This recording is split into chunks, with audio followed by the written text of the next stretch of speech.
you can do is just tell the truth and trust in the American people that over time they're going to know what the truth is. Yes, it is time for the truth.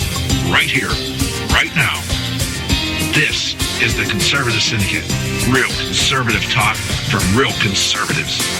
With your host, John Matthews. The latter-day prophet. Baying against the hypocrisies of our time. And Joe Hakos. You want answers. I want the truth. You can't handle the truth.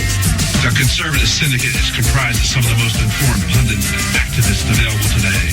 Together, we seek to tear down the imaginary wall of separation between church and state through education, information, and engagement on the religion of politics and the politics of religion. And now, your host on the globally syndicated Conservative Syndicate, John Matthews and Joe Hakos.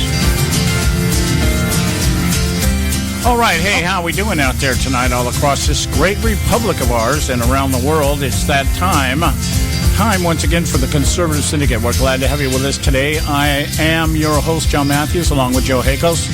And we're going to try to continue to do what we do the best on this show, and that is to educate, inform, and engage you, our listening audience, on the politics of religion and the religion of politics. And I want to start the show out real quick here. I'm going to get my partner in crime out on here. Joe, how are you doing today? I'm just powering through. I'm going to power through it, John. It's Wednesday, and we just do that. And thanks for everybody for being here. The Conservative Syndicate.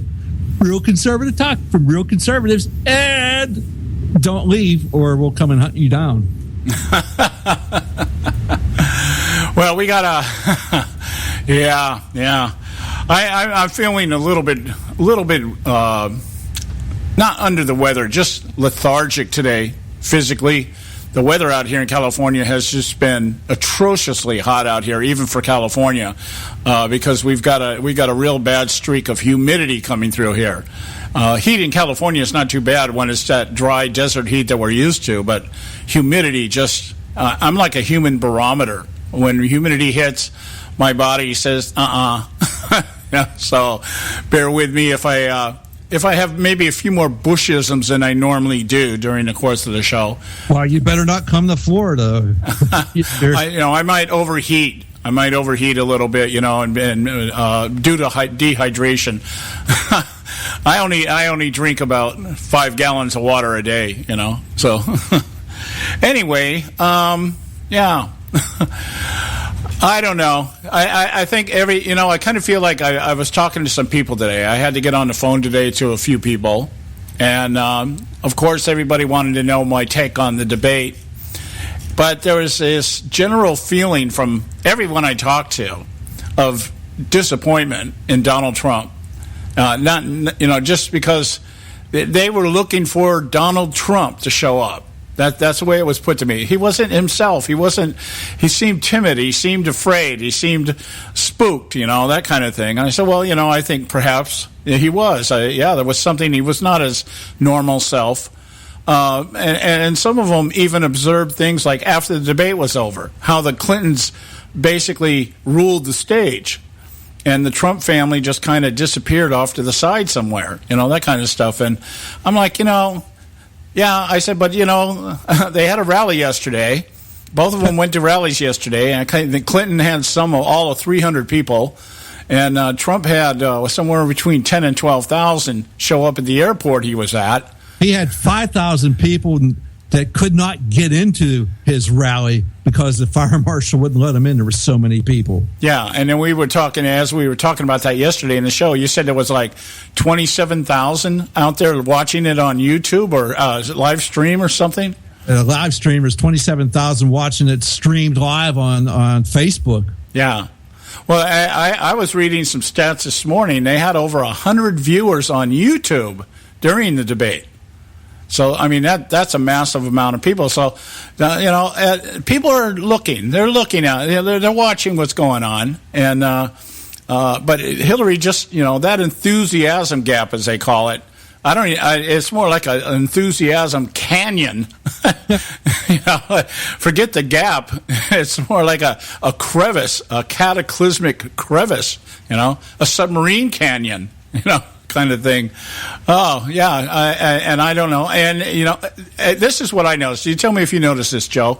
I noticed this morning, all during the morning and afternoon today, when I come out here and I do my prep, very, very few articles are being posted right now about the debate. Normally, this holds, this is a week's worth of conversation with the media. And, there's a few articles out there, but not the normal, smothering of the airways with analysis and taking every single thing apart.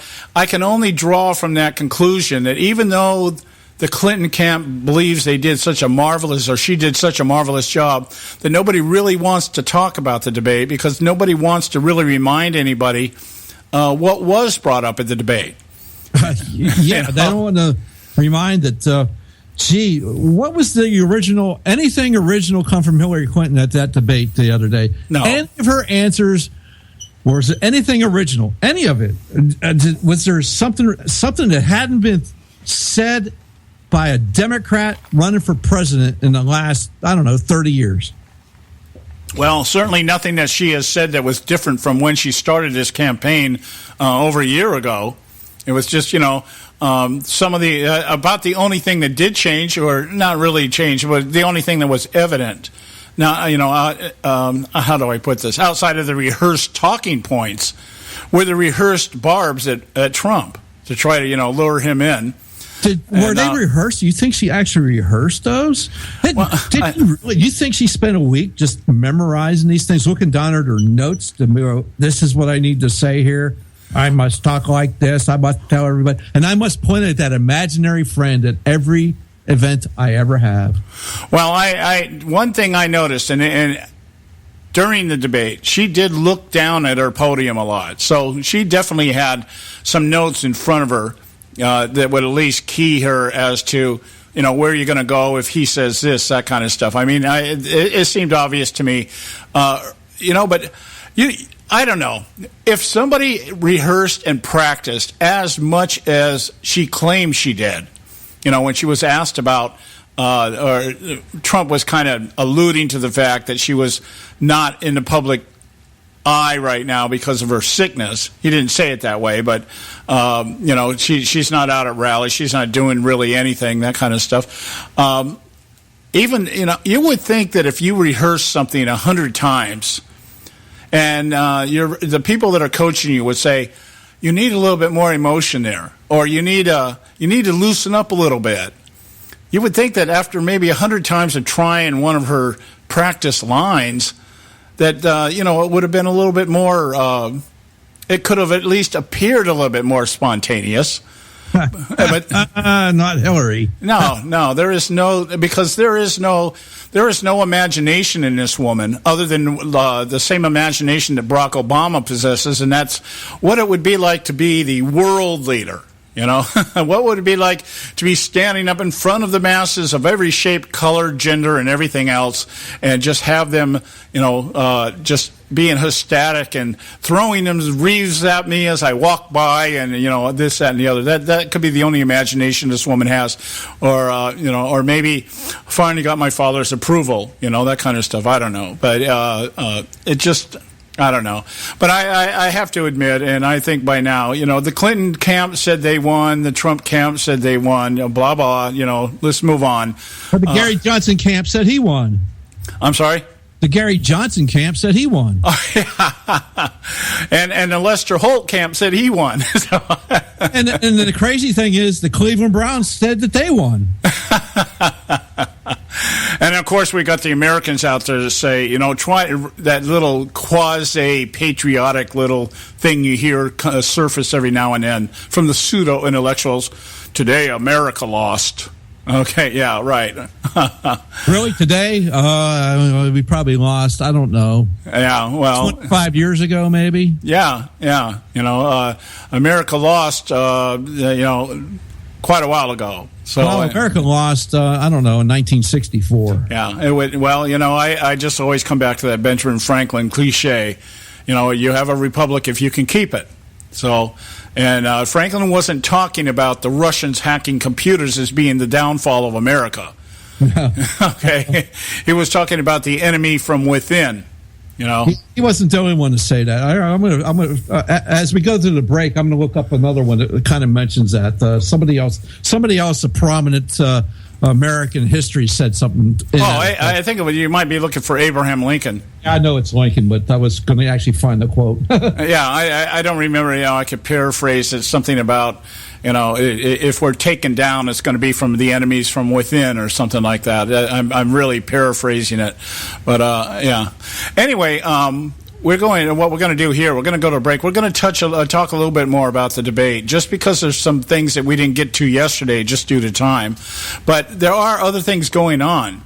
And I want to get back to the main issue, what I think should be the main issue, the main thing that Trump talks about every time he opens his mouth, and that is Hillary Clinton's ongoing scandals. And the one that's at the top of the heap right now is the email scandal. There's more. There's more. You think we've bottomed out on the lies and corruption and cover-ups and everything? No, there's a whole lot more. And the FBI stepping into it now to a different degree also. So we're going to talk about that. DHS head Jay Johnson is pushing more towards the idea of nationalizing the election process to make sure that everybody gets a fair chance to vote. And liberal speak translation, what it means, we make sure that the Democrats get all the votes no matter what. That kind of thing. And what else would I have on our thing here, on my little agenda here? Another Clinton aide has surfaced. This one was the one that was actually responsible for sending classified information, meaning she was supposed to be the one monitoring it, I guess, and didn't do such a good job. So we'll get to all that today. And, put your listening ears on. Liberals out there, take off your tin hat and pay attention. You might learn something. We'll be back. Stay with us right here at the Conservative Syndicate. Don't go away. A healthy attitude toward politics will always be relentlessly cynical. TheConservativeSyndicate.net, doing our part to keep America healthy. When our water heater broke down last month, it was a nightmare. It took 5 hours for the plumber to show up, and he charged us a couple of $100 just to come out. And then it cost another $1,800 to put in the new water heater. By the time it was all said and done, I felt like I'd been taken. But what else could I do? The smartest thing you can do is get a home warranty from American Residential Warranty. Their home warranties pay to repair or replace all your major appliances when they break, and they will break, and at the worst possible time. Call American Residential Warranty right now for free information on home warranties starting at just pennies a day. Don't wait for your refrigerator to stop running or your ceiling fans to stop turning. Call American Residential Warranty right now. Ask how you can save up to 50% on washer and dryer coverage. Just call 1-800-790-5960. That's 1-800-790-5960. Again, 1-800-790-5960. Call now. Limited time offer, 24-month commitment and credit qualification require cancellation fee, auto pay, and paperless billing, and other restrictions apply. If you can't see the difference, why pay the difference? Switch to Dish for the best deal in entertainment. Only Dish brings you the best in entertainment for less than $20 a month. Cut the cable and don't get directed. Switch to Dish because at just $19.99, Dish saves you every time you turn on the TV. It's so simple. The same channels cost less with Dish. So since you can't see the difference, don't pay the difference. Switch to Dish for the best deal in entertainment. Get premium movie channels free for 3 months, starting at just $19.99. Dish saves you every time you turn on the TV. Call now to save with Dish. Dial 1-800-600-1645. That's 1-800-600-1645. The same channels for less than $20 a month. Dish. Call 1-800-600-1645 for details. Hey folks, if you're like me, you don't place a whole lot of trust in today's media for the real truth and facts regarding the volatile world of finance and politics. When I want the real scoop on money, I go to the most trusted source I know, my good friend and colleague, Bob Cardoso. Bob is a noted expert with a PhD in international finance who airs his nationally known, globally syndicated show, Robert Cardoso Live Daily, Monday through Friday, 3 to 5 p.m. Pacific Time. With Bob, you get the right information at the right time from someone who knows his business and can help you make the right decisions concerning yours. Again, Bob airs daily, Monday through Friday, 3 to 5 p.m. Pacific Time. Visit his website at robertcardosalive.com for information regarding stations and topics. That's robertcardosalive.com. Check Bob out. You'll be glad you did. Attention taxpayers. If you've received a notice from the IRS or state, do not ignore it. It's also a big mistake to try and handle your tax problem on your own. If you owe back taxes, it's a fact that the government has the power to take everything you own, including your home, business, wages, savings, and your freedom. But here's the good news. There's a special toll-free tax hotline set up especially for you. This tax hotline will tell you about new programs that are geared to help you dramatically settle, reduce, or eliminate what you owe. But you have to call now. Take down this number or put it in your cell phone. But call 866-761-0959. 1-866-761-0959. When you call, you get free information on how you can reduce or eliminate back taxes, including penalties and interest. You can also be helped if you have unfiled returns, a tax lien, wage garnishment, bank levy, or if you've been entered into a payment plan but can't make the payments. Don't make the big mistake in thinking you can ignore or handle your tax problem on your own. You can stop the collection process immediately. Call this special tax hotline today for free info at 1-866-761-0959. That's 1-866-761-0959. 1-866-761-0959. Don't get your panties all in a bunch.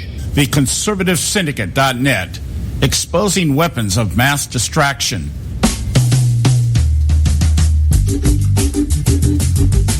Okay, well, let's get into today's festivities. If you don't know who you're listening to the Conservative Syndicate, real conservative talk from real conservatives. But I know if you've tuned into this program, you've tuned into it by deliberately and for a reason, either to love us or hate us. And I'm okay either way. I'm okay either way. As long as you're listening, that's all that matters to me. All right, let's see here. What do I want to do? Oh, I know what I wanted to hit first on. I found the quote. What's that? I said I found that quote. You found the what? The quote. Oh, okay. Oh. So, yeah, quote Lincoln was talking about. Okay, so we were talking about the quote. Oh, yeah, okay, the quote. I'm sorry. My, I said a little lethargic today. Nothing. Things are not quite hitting my ear the way they normally do. Yeah, it was from Abraham Lincoln. You want to read it? Yeah, so this is what Lincoln was talking about. Shall we expect some transatlantic military giant to step the ocean and crush us at a blow? Never. All the armies of Europe, Asia, and Africa combined, with all the treasure of the earth, our own excepted, in their military chest with a Bonaparte for a commander, could not by force take a drink from the Ohio or make a track on the Blue Ridge in a trail of 1,000 years. At what point, then, is the approach of danger to be expected? I answer, if it ever reach us, it must spring up amongst us. It cannot come from abroad. If destruction be our lot, we must ourselves be its author and finisher. As a nation of free men, we must live through all time or die by suicide. Yeah. And I was thinking, as you were reading it, I was thinking of Ronald Reagan's quote, we're only one generation away from extinction. Every generation has to earn the bones of being an American. It's not given to you. It's not something you're entitled to. You've been given it, but you need to fight for it. You need to defend it. You need to understand, and even more so in this day and age, it might help if you understood what it means. You know, this whole... It might help if you were trying to come to this nation and to try to be an American, not to be an expatriate of the place you're leaving. Right, exactly right. And I was in a little bit of a conversation the other day. One of my school friends, we went to school together. We were a year apart, but we were at the same school. And she's kind of like what I call kind of like a quasi-conservative type. There's some things that she really grasps and understands and believes in when it comes to conservatism. But there's also some things that she believes and expounds on at times to just irritate the living hell out of me. A Christian that tells me that homosexuality is acceptable, that kind of stuff. Oh, really? Okay. But yet, on the other side, she agrees with me that abortion is terrible, that kind of stuff. Anyway, she had put a post out the other day talking about how great it was that we had people at the at an NFL game, not the players, but I guess there was a large segment of the audience or something that was protesting. A bunch of college kids. I saw the picture. She posted the article and everything. A bunch of college kids out there watching a football game and, protesting the national anthem by not standing up, and that kind of stuff. And she was saying, remember back in the 60s when we were going to change the world and everything? And she goes, I hope these kids can do it, that kind of stuff. I think it's great that people have the right to protest and blah, blah, blah. And, I was telling her, I said, they certainly have the right to express their First Amendment views. The First Amendment gives them the right to do that. I would never say they don't have the right to do that. What I would say is they're idiots, okay, because the fact that they don't have an appreciation of what it is they're protesting. There's a difference between understanding what you're protesting and just protesting because that's what the gang is doing, okay? In college, you're still under that peer pressure thing. The Bernie Sanders movement was nothing more than peer pressure. Uncle Bernie wants to pay for college. Yeah, okay, yeah, let's do it. Hey, you got a bong? That kind of stuff. They were out there today with that. Free college in the backdrop. Oh, it's just like, really? Yeah. Free college. Wow. So you get what you pay for. Yeah, well, you can express your views, but just because you're expressing them doesn't mean they're intelligent or even true. It doesn't mean I have to agree with them either. No, and you don't have to agree with them. And, there were a lot of people responding to her, telling her how unpatriotic. These people should stand for the national anthem and this and that. And I'm like, no, I understand where she's coming from. People have the right to express their views. But just because they're expressing them doesn't make them viable, doesn't make them true, doesn't make them relevant. See, that's the problem. We want everybody's opinion to be relevant. Not everybody's opinion is relevant. Okay, you can have it, but if you don't understand, if you've never served in the military, you don't have any right to try to tell people who have served in the military how they should be serving. If you've never been in a police officer's uniform, you have no right to tell a police officer that he needs to hesitate a little bit longer before he shoots a criminal in case that, that kind of stuff. You don't live in these people's situations. You have no understanding of it. Therefore, you have no grasp of what it is you're protesting. So, if you're going to, if I can steal the line from Jack Nicklaus in A Few Good Men, until you grab a piece and stand a post, I don't really give a damn what you think. Yeah, I get you. Absolutely. I don't. You go ahead, but just so. When the epiphany comes, don't expect me to be there to hold your hand and hand you a Kleenex. Yeah, so get out and do something with your life besides sitting around college, beer bonging and everything else and trying to tell us how the world is going to be a better place. By the way, I told her, we did try to change the world in the 60s, and look what it got us. Yeah, exactly. Look who's running the damn country right now. It got us the Clintons. Okay? And if that isn't the beginning of the downfall that Abraham Lincoln just spoke of here, we just quoted from, there it is, right there. You put people in power that have never outgrown their ideology that they can make the world a better place if we all just join hands, sing Kumbaya, and change our national anthem to teach the world to sing. Well, that's exactly how Hillary Clinton became the power, because she said, why fight the system when just go ahead and become the system? Yeah, the Sal Alinsky stuff. So anyway, we've been talking to, remember last week it was, I believe. It may have been the week before. Time goes by so fast. We were talking about this election being about globalism versus nationalism, much more, at least more evident in the public square. Okay, and we know what it is now. The establishment types and the globalists have always known what it is. We're just now beginning to understand what it is, and that is that the globalists have an agenda. The globalists have been running the program for quite a while now. We thought we were running it, and they've been running it, and we've been under this illusion and delusion in some cases that we really, have a say as to how the political mechanism works. And we've talked about the fact that there is no real political affiliation anymore, other than what degree of globalism or what method of globalism and what motivation for globalism you adhere to. And unfortunately, I think that's a lot of the problems with some of our Republican friends and quasi-conservative friends who just can't get behind Trump. They're so sold into the globalist narrative, and they really think it has to do with political affiliation and ideology, and they just haven't seen the forest for the trees yet. And that's a sad state of affairs, because a lot of them I know are very intelligent, and more intelligent than me for that matter, a lot of them, but just have been so, the ideological narrative has been so pounded into them that they can't recognize that has been the game. The game has been to pound this globalist ideological narrative into us, into believing that we are telling our elected officials what to do, when in actuality they're listening to us, but they don't really give a damn. Yeah, they're not going to play. Yeah, they don't care.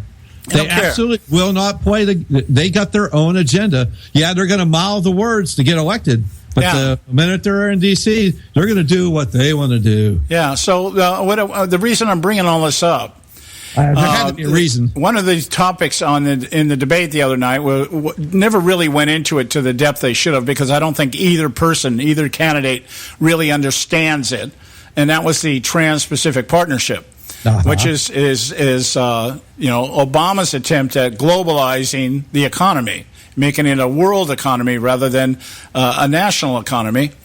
And lo and behold, I just found this. I think I was looking at something else, and I saw the title. It's kind of like one of these links on a page on an article you're reading.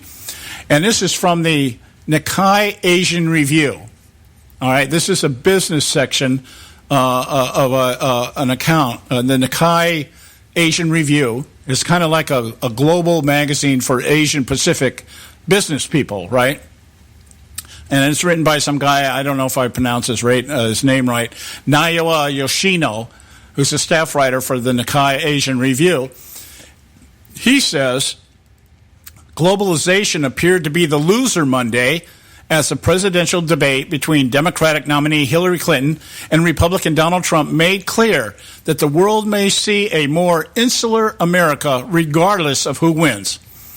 Initially treated as a fringe candidate, Trump unexpectedly secured the Republican nomination, winning over voters with his America First message and unorthodox approach to campaigning.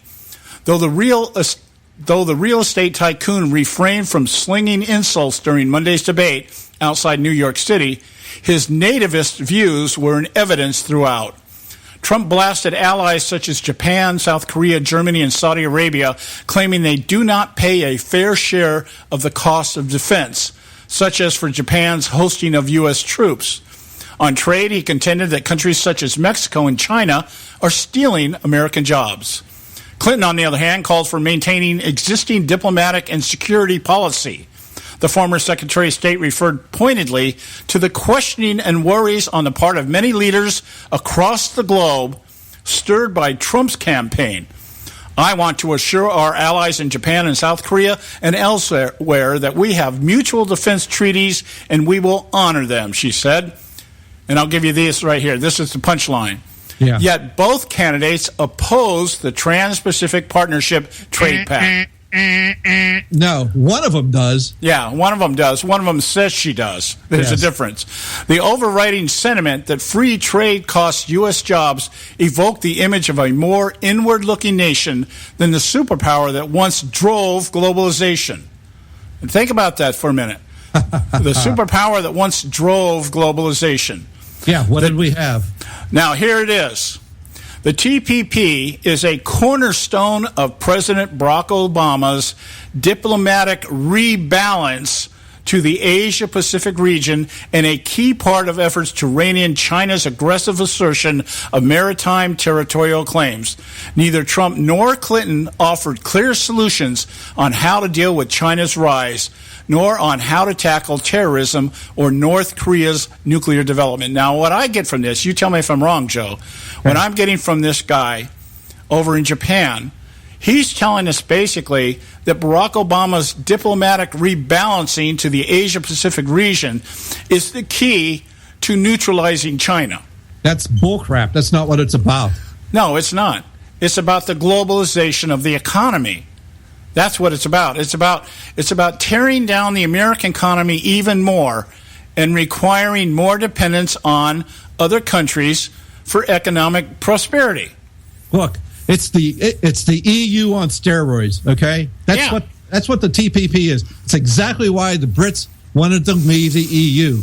The same thing, only it's going to be more countries because there's more countries involved because we're talking about the Pacific Rim. But yes, it's the same damn thing. And all this is about, this is another plank in the Obama resume to get him in the head of the UN.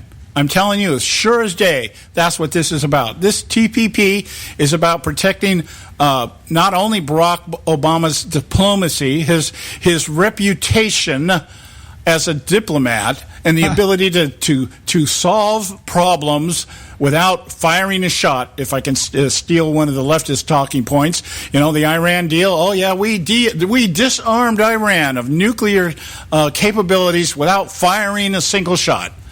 Like that really happened. That's funny. Okay, so what he's doing here is he's saying, in essence, the TPP is Obama's attempt to perhaps bribe the rest of the world into agreement with him as to what should be taking place. Oh, wow, we're past time here. We got to go on a break. I got so carried away here, I forgot about the time. All right, hey, look, we'll be right back. Stay with us right here at the Conservative Syndicate.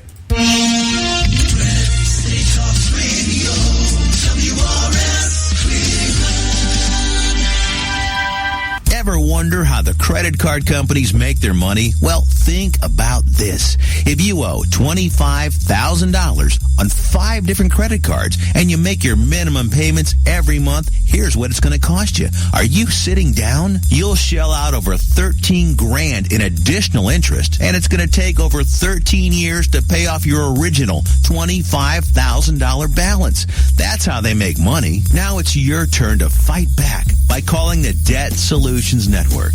We'll work on your behalf to reduce your debt. We specialize in credit cards, retail store cards, and medical bills. We promise we can and will reduce your debt. Call right now for a free 15-minute debt analysis. 800-709-4392. 800-709-4392. 800-709-4392. 800-709-4392. Expand your life with Expandovite. When I had a heart attack at 42, I was not sure what the future held. But a year later, the doctors could find nothing wrong with me and took me off all my medication. What did I do? I took a herbal mixture of garlic, cayenne, and a few other herbs mixed in liquid form. I now call this Extendovite.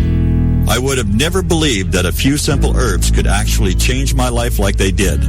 Now it's your turn to see what the powers of garlic and cayenne can do for you. For only $69.95 plus shipping and handling for a 2-month supply of either capsules or liquid, you too can begin on your path to better health. For more information, call 1-877-928-8822. That's 1-877-928-8822. Or visit our website at heartdrop.com. Expand your life with Expandovite. I've owned my company for 14 years now, and I can tell you that payroll is a 4-letter word. I hate doing it. It eats up hours I don't have, and it costs me money I could be saving. But my accountant's too expensive, and I'm not sure who to call. But I know I need help. We're Paychex, and we take all the hassles out of small business payroll. We save you time and money. It's easy. Call, fax, or give us your payroll information securely online, and we take care of the rest. We calculate the correct taxes, manage payments and direct deposits. We even send out your checks. Payroll doesn't need to be a 4-letter word anymore. We're so sure that we can save you time and money that we'll give you a month's payroll free. Just for calling 877-663-3830.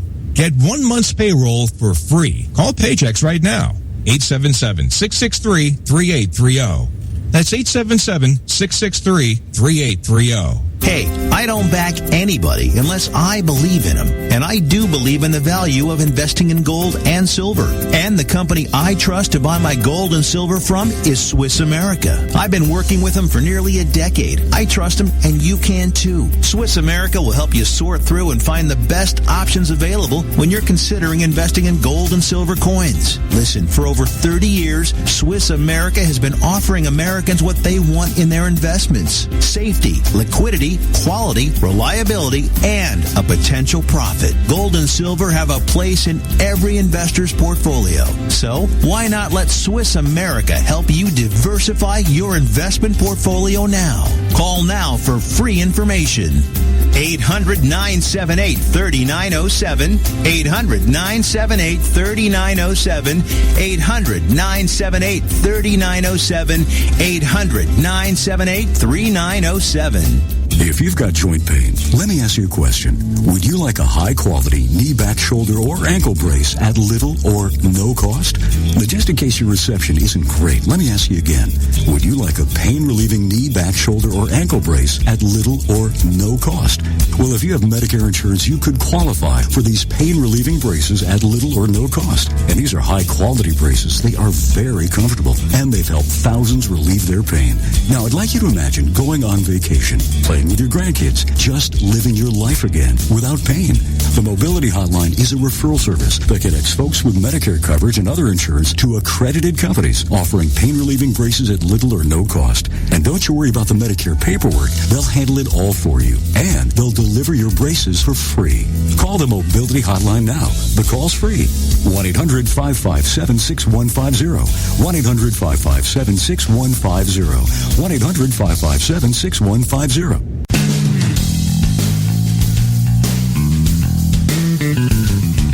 History affirms a vibrant civil society thrives on freedom of conscience, religion, and choice. Any society absent these qualities stifles individual responsibility and accountability, thus enslaving its people by denying them their potential for goodness, creativity, and altruism. To that extent, oppression, coercion, and totalitarianism are multiplied exponentially. To counter such outcomes, the American Freedom Alliance was formed. The AFA is a nonpartisan, non-aligned movement which promotes, defends, and upholds Western values and ideals. The Alliance strives to build an international coalition of citizens of the West who together promote and protect moral values, democracy, and freedom. To find out more and become part of this valuable asset in the preservation of freedom and all its rewards, contact us at AmericanFreedomAlliance.org. That's AmericanFreedomAlliance.org. Let freedom ring. Don't get your panties all in a bunch. The Conservative Syndicate.net, exposing weapons of mass distraction.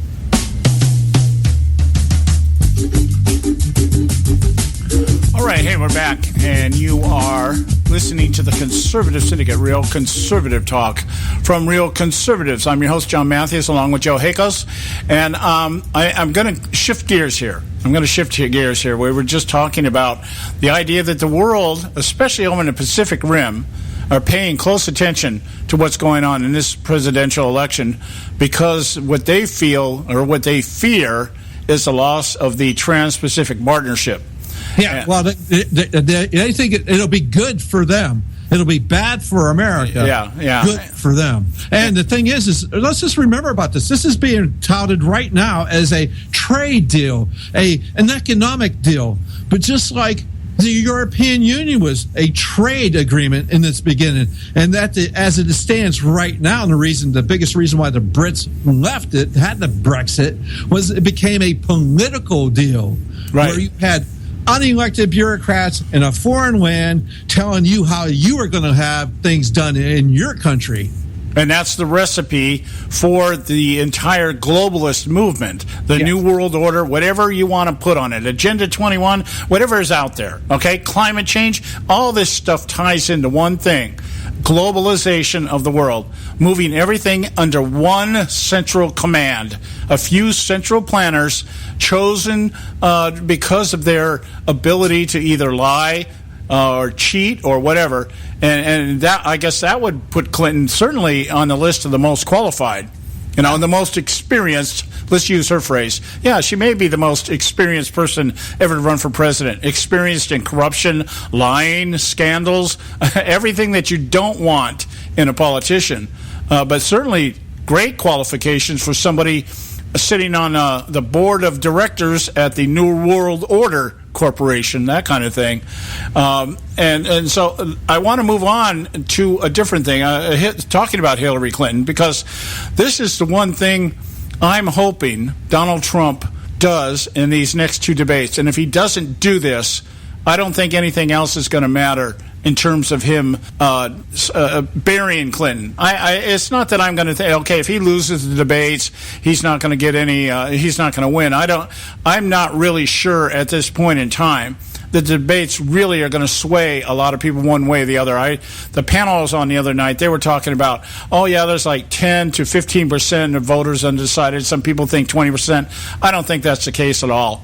I think you're talking about a very small segment of the voting population that hasn't made their mind up.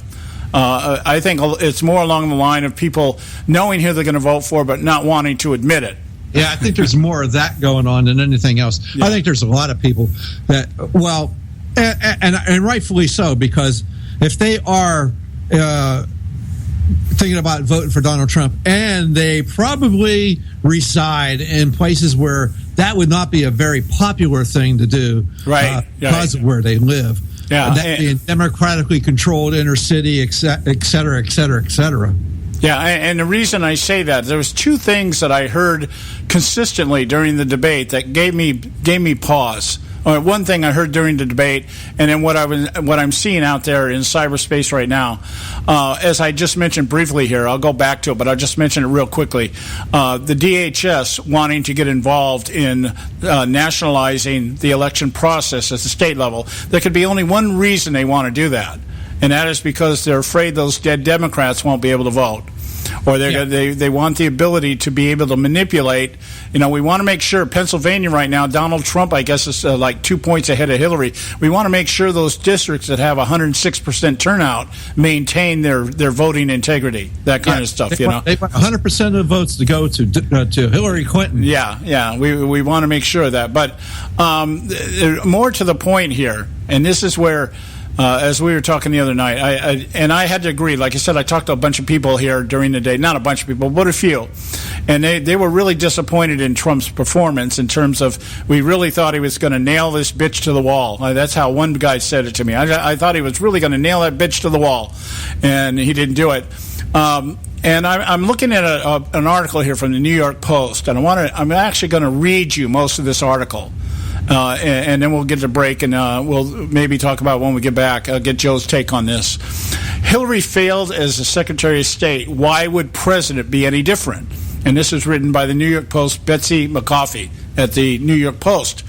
Hillary Clinton boasts that her experience traveling to 112 countries as Secretary of State qualifies her to be president. Don't believe it. Evidence shows she left the State Department in shambles and our nation weaker. Her record at Foggy Bottom disqualifies her to be president. Her failures go beyond leaving 4 Americans to die in Benghazi on September 11, 2012, the ridiculous Russian reset, and the carnage in Syria that she and President Obama idly watched unfold, and that gets more horrific daily. A string of investigative reports from the Obama administration shows that she botched key management jobs as Secretary of State, threatening American lives and our diplomatic secrets. Let me read that again. Yeah, please. A string of investigative reports from the Obama administration. Transparency. What's the transparency? Why don't we see these investigations from the Obama administration? Shows that she botched key management jobs as Secretary of State, threatening American lives and our diplomatic secrets. So Obama's telling us she's the most qualified woman the most qualified person since Thomas Jefferson, and yet his administration was investigating her for her ability to do her job. Think about that just for a moment. Why have we not heard anything? I'll tell you why. It's Obama's legacy is at stake. Yeah. Okay, he's not going to come out and admit that he hired an idiot. Well, it was part of the deal. It was part of the deal for her to make his time in the White House a little bit, shall we say, she was going to be more cooperative. Right. So now here we go. These are bullet point. I'm going to paraphrase some of them because I just want to get this information out to you. The investigative reports from the Obama administration, according to this author here, Betsy McCoffey at the New York Post. Clinton's State Department repeatedly rebuffed requests for additional security for the vulnerable compound at Benghazi, Libya. The result? Heavily armed terrorists were able to storm the compound and kill Ambassador Christopher Stevens and 3 other Americans. Hey, they were just not walking around for the evening and decided to kill some Americans, as you said. Okay. Now, I'm not so sure that came from any investigation of the Obama administration, but you get my drift. Okay. Clinton failed to... he says, but Benghazi wasn't an isolated case. Clinton failed to secure diplomatic posts in Pakistan, Addis Ababa, Ethiopia, and other global hotspots. Internal State Department reports, here we go, Internal State Department reports show the posts lacked emergency plans in case of attack. Guards assigned to them had no training in chemical or biological threats, and amazingly, some hadn't undergone background checks. Oh my goodness, no way. Yeah, and we're gonna vet. We're gonna make sure that all these Syrian refugees are vetted. It said Clinton tried to weasel out taking the blame for Benghazi, testifying to Congress that she wasn't personally involved in embassy security. But emails later revealed that was false, and we talked about it on this show. She, by law, she is the only one that could have done that. Yep, absolutely. We've gone over that a billion times. I mean, yes, she was running the department, so the responsibility was hers. Period. She's the only one that could have proved or disapproved what Ambassador Stevens was requesting by law. Yes, and Mr. Hicks testified to that in front of Congress. Right. So it goes on to say here, investigators also point to Clinton's total neglect of cybersecurity. The Bush administration, reeling from the attack of the World Trade Center, had made it a top priority to protect information flow among embassies, the CIA, and the FBI. But Clinton dropped the ball, creating what the department's inspector general called undue risk in the management of information. In November 2013, the IG issued an alert to the State Department's top executives about the urgent, recurring weakness in cybersecurity that had been red flagged in 6 previous reports between 2011 and 2013, almost all on Clinton's watch. The recurring weaknesses had still not been addressed, including vulnerabilities to hackers. Well, we know that's the case because apparently hackers are hacking into everything. The hackers. Yeah. So I'm gonna read this last line here, and then we got to go to a break. One of those previous reports from July 2013, shortly after Clinton's departure, described how much of the cybersecurity work was actually being done by contractors rather than department staff, contrary to government policy. And we know that was true because it was contractors that set up all of Clinton's stuff.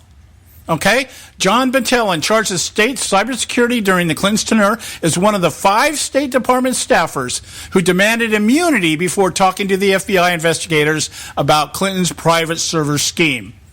All right? There you go. And Comey is telling us that he didn't grant these immunities for the purpose of clearing these people or not being able to prosecute. It was because it would have taken too long to get what he wanted had he gone through regular channels. I heard Krautheimer the other night say the FBI has never granted immunity to anybody. It's the Attorney General that does it. So the FBI did something on their own, maybe at the blessing of the Attorney General, who had recused herself. Because why? Because she'd been hanging out with Bill Clinton in Arizona at the airport. All right? Just think of it. Roll this stuff over your head. Put these pieces together, and you see what's going on here. We got to go to a quick break. We'll be right back. There is an old saying, children should be seen but not heard. At no time is this more apparent than when politicians speak. The Conservative Syndicate.net, the adults in the room.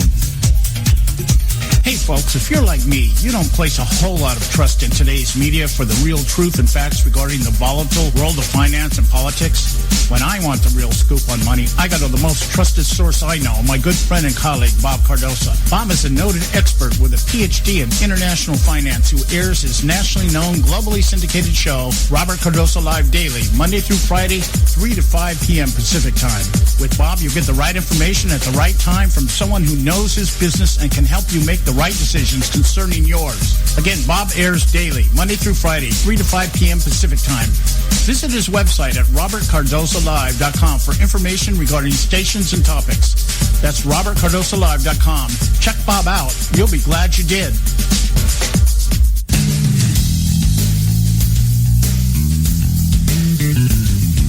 History affirms a vibrant civil society thrives on freedom of conscience, religion, and choice. Any society absent these qualities stifles individual responsibility and accountability, thus enslaving its people by denying them their potential for goodness, creativity, and altruism. To that extent, oppression, coercion, and totalitarianism are multiplied exponentially. To counter such outcomes, the American Freedom Alliance was formed. The AFA is a nonpartisan, non-aligned movement which promotes, defends, and upholds Western values and ideals. The Alliance strives to build an international coalition of citizens of the West who together promote and protect moral values, democracy, and freedom. To find out more and become part of this valuable asset in the preservation of freedom and all its rewards, contact us at AmericanFreedomAlliance.org. That's AmericanFreedomAlliance.org. Let freedom ring. Don't get your panties all in a bunch. The Conservative Syndicate.net, exposing weapons of mass distraction. All right, hey, we're back. And just a quick reminder, take a gander at our website, theconservativesyndicate.net, when you get a chance. Weekend's the best time to do it. You get a whole week's worth of our shows. You can go through and read the descriptions as to what they are and what they're about, and pick and choose whichever you want to listen to. Theconservativesyndicate.net. I want to get right back into this article that we're reading from the New York Post, written by Betsy McCoffey, and she lists in here all the shortcomings, all the failures of Hillary Clinton. By the way, the thing to emphasize here is that at least there were some people, internal investigators, the what do you call it, the IG. God, why can't I? Attorney, what is it? An IG, Inspector General. Okay, all right, Inspector General, who found several problems with the handling of cybersecurity and the way that things went down within that State Department. And we mentioned about the fact that she was using private contractors rather than government employees and agencies, which is against government policy. And she was doing all this on the outside. We mentioned John Bentel, who was in charge of the State Department cybersecurity during Clinton's tenure, who probably should have been a whistleblower. He should have been out there as an employee of the State Department, should have been saying something about this. Certainly he knew protocol and policy. But he was one of the 5 State Department staffers. 5 people in the State Department joined up and went along with this, at least 5 that we know of. I mean, of course, then all their subordinates would also go along with it, because you're not going to buck the person above you. Well, and he told people not to talk of Hillary Clinton's email server anymore. Yeah, he said that he apparently took his duties regarding Clinton's secret server more seriously than his duties to safeguard national cybersecurity. According to an IG report, he instructed his subordinates not to discuss the secretary's emails. And we found that out. I think Huma Abedin also admitted to that. Yes. There was a general understanding that you're not supposed to talk about this. Yes, I know what it was. We supposed to talk about it, Barack Obama, as he's using a pseudonym as he was talking to Hillary Clinton on her private email server when he said, "No, I didn't." Yeah, I think we really went to town on this when we reported on this show about the revelation that the computers in Hillary Clinton's office had no security at all, had no virus. They took everything out, and it was for a certain amount of time because it was conflicting with Hillary Clinton's ability to use her BlackBerry. Okay, she never even used her desktop, but there was I guess it was a central computer in there somewhere that had no virus control, no malware software or anything like that, because apparently the network messed up Hillary Clinton's BlackBerry. And and they do that sometimes. In business operations, they do that sometimes. But when they do it, they call it a honeypot, and that's where they want everybody to go in and hack into that one, so they can see how they're hacking into stuff. They use it as a tool to prevent email disclosures into. Yeah, but this was being done because it was messing up her ability to use her BlackBerry. So this is kind of like, I don't want to be inconvenienced. Yeah, everything is inconvenience, a matter of convenience. It was convenience to get the BlackBerry. It was convenience to get all these things. Okay, now, so we've now talked about Hillary, the Benghazi. We talked about the State Department, her Russian reset. Let's see, what else we talked about? Diplomatic post security in Pakistan, in Ethiopia. The other thing we didn't talk about as we move along here, when we're talking about this, the other thing we didn't talk about here is Hillary Clinton and Barack Obama's inability to get a SOFA agreement in Iran, allowing them to pull all the troops out, which created the vacuum, which allowed ISIS and ISIL and the Daesh and all the other names you want to call these terrorists, heathen animals, to create a stronghold. Yeah, and it's important, it's worth noting the way she defended that the other night was to say that the reason, it was like we were forced to pull our troops out because Iraq refused to supply the security necessary for our troops. I don't know about you, but my head just kind of rocked when I heard that. I'm like, wait a minute. We're over in their turf defending and protecting them, and you're pulling troops out because they can't defend and protect us. Yeah. And this is the administration that was able to secure a quote-unquote nuclear agreement with the world's greatest state sponsor of terrorism, Iran. And we're already... they couldn't get a SOFA agreement in a country we had just defeated their dictator government. Yeah, well, I mean, in line with that. So I want to just step back a minute here, and I want to just let me rephrase this. Okay. Hillary Clinton claims that the reason we pulled the troops out of the Middle East over there was Iran, Afghanistan, Iran, I believe, Iraq. It was Iraq. Okay, we pulled the troops out because they could not guarantee the safety of our troops. That's the paraphrased. Okay. Mm-hmm. And I'm sitting there thinking, if we needed that type of guarantee, first, how are you going to do it? You guys don't have anything to protect us with. And second, if you were so good at protecting us, why did we need to be there in the first place? Yeah, why didn't you just take care of this problem yourself? Yeah, well, that's right, because you were inept. And speaking of inept, we have Hillary Clinton being Secretary of State. Yeah, we talk about... For you, John, here's just not to get really off the subject, but do we have troops in Iraq anymore? Yes, we do. That's absolutely correct. Yes, we certainly do.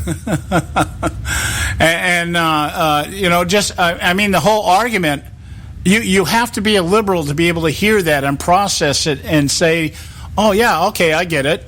Yeah, makes sense to me. Yeah. We had to leave because we weren't assured that our men who were over there fighting the war because they have no defense couldn't be defended. We had to leave because it wasn't safe to be there. Yeah. I mean, Jesus. If you just listen to it, and like I said, the downside of it is Trump completely missed that. Yeah. Well, that time, let's see. He's got a couple more shots at it. Let's see. He's going to do much better in the next ones. Yeah, maybe he just went in there with the idea, okay, let's see what the bitch throws at me, and then we'll hit it next time, that kind of stuff. Obviously, like I said, I think the reason why nobody's talking about it is that there hasn't been any real dip in the polls so far from what the few polls that we've heard about. There hasn't been any real loss on Trump's behalf. So, and if that's the case, I guarantee you, then what we're saying here on this show is that people have pretty much made their minds up. There's not this big gap of people out there that don't know who they're going to vote for. No, he's got thousands of people showing up at his rally still. I got a feeling that, no, there's no drop-off in enthusiasm for Donald Trump. Yeah. And I think there's the same amount of enthusiasm for Hillary that she had before the debate, which is almost nothing. Yeah. So anyway, we'll see how that comes down the pipe here as it plays out here. Yeah. We're coming up on the end of the hour here. We've got to toss out the Edwards notebook here, and then we'll pay some bills, and then we'll be right back. So stay with us right here at the Conservative Syndicate. Don't go away. Certain people are so focused on toppling America that they will even try to convince the world that protecting our borders is now bigoted. Hello, I'm Ron Edwards. On today's page from the Edwards Notebook, the Islamic bloc at the United Nations has joined forces with the likes of President Obama, Mrs. Clinton, Harry Reid, and all American progressives who have labeled presidential candidate Donald Trump and right-wing politicians in Europe who want to protect the sovereignty of their respective nations as xenophobes and bigots. The Organization of Islamic Cooperation also condemned the media outlets who report on Islamic terrorism. The Islamists blame the reporting on terrorism rather than the terrorism itself for causing civilized people to not to want to be around Muslims.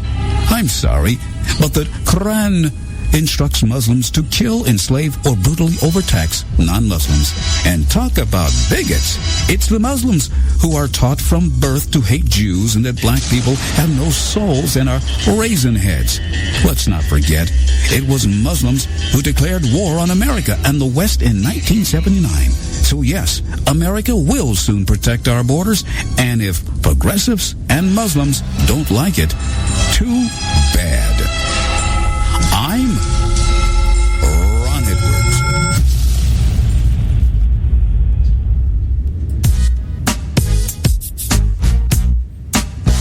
A healthy attitude toward politics will always be relentlessly cynical. TheConservativeSyndicate.net, doing our part to keep America healthy.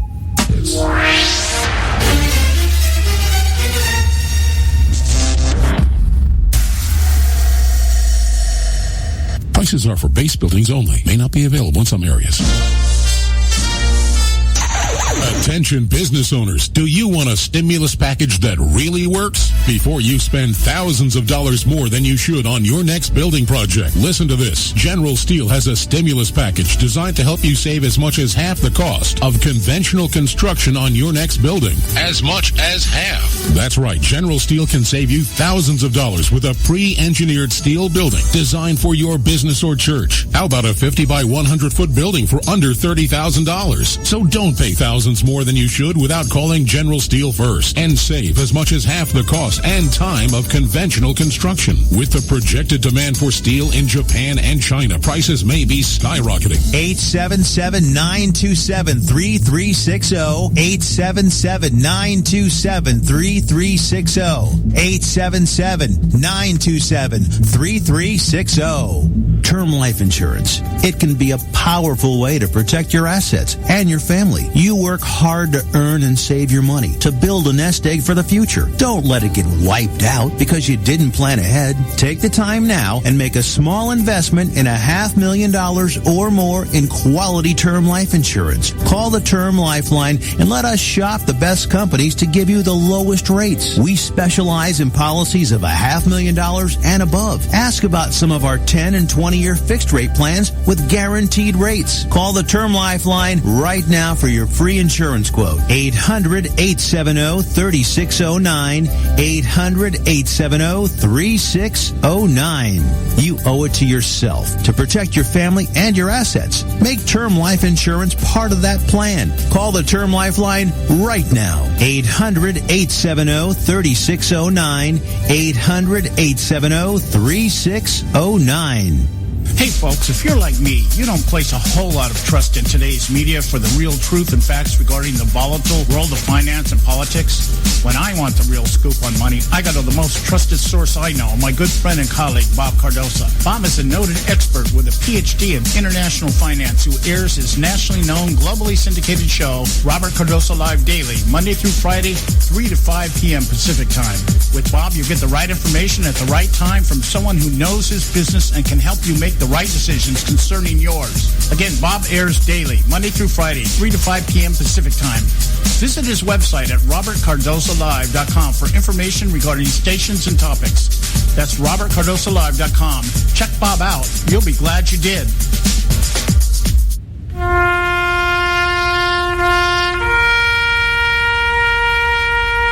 Read something recently worth thinking about. It's the soldier, not the campus organizer, who's given us freedom to demonstrate. It's the soldier, not the reporter, who's given us freedom of the press. It's the soldier, not the poet, who's given us freedom of speech.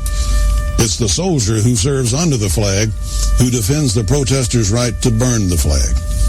Isn't it time now to demonstrate that we support our troops? Were it not for the brave, there'd be no land of the free. Fred Thompson's message was brought to you by CitizensUnited.org.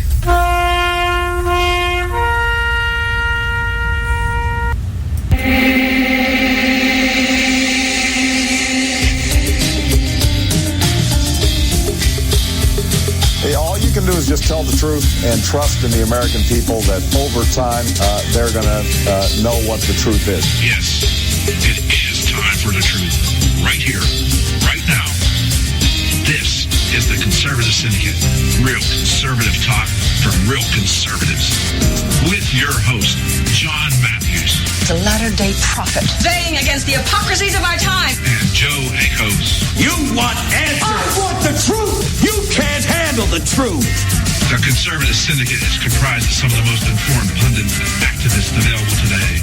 Together, we seek to tear down the imaginary wall, a separation between church and state through education, information, and engagement on the religion of politics and the politics of religion.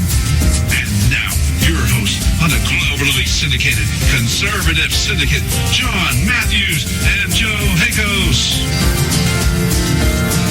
Hey, we're back. Whether you like it or not, you're listening to the Conservative Syndicate, real conservative talk from real conservatives, hour 2, coast to coast and around the world. We're glad to have you with us this great afternoon here.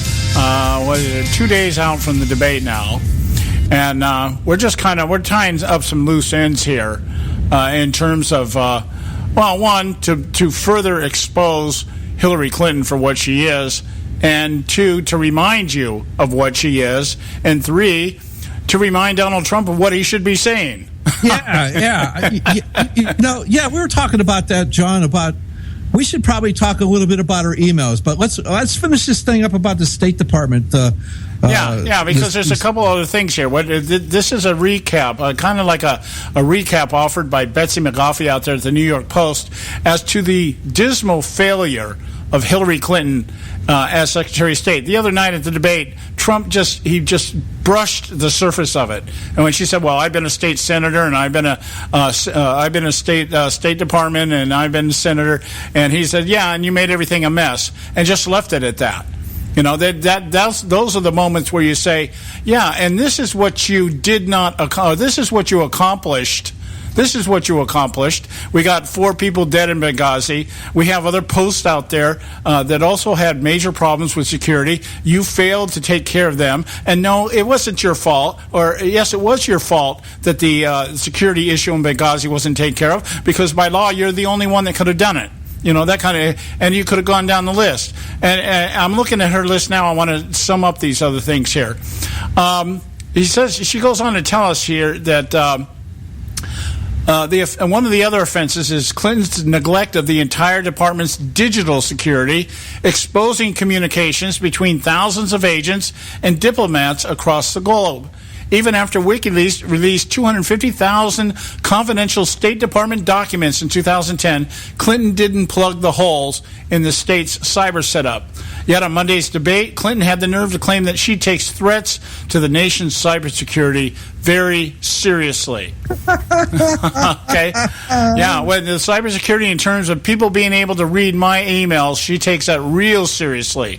And being able to detect or find out or discover things like Barack Obama used a pseudonym to contact her and talk to her. I wonder what those emails are about. Yeah, but he told us he found out about it like everybody else on the news. Yeah. And we will talk about it a little bit later when we get into the FBI thing. What about the out of the 33,000 emails, or what was it? They recovered 15,000 emails. They've recovered some emails. There's so many of them.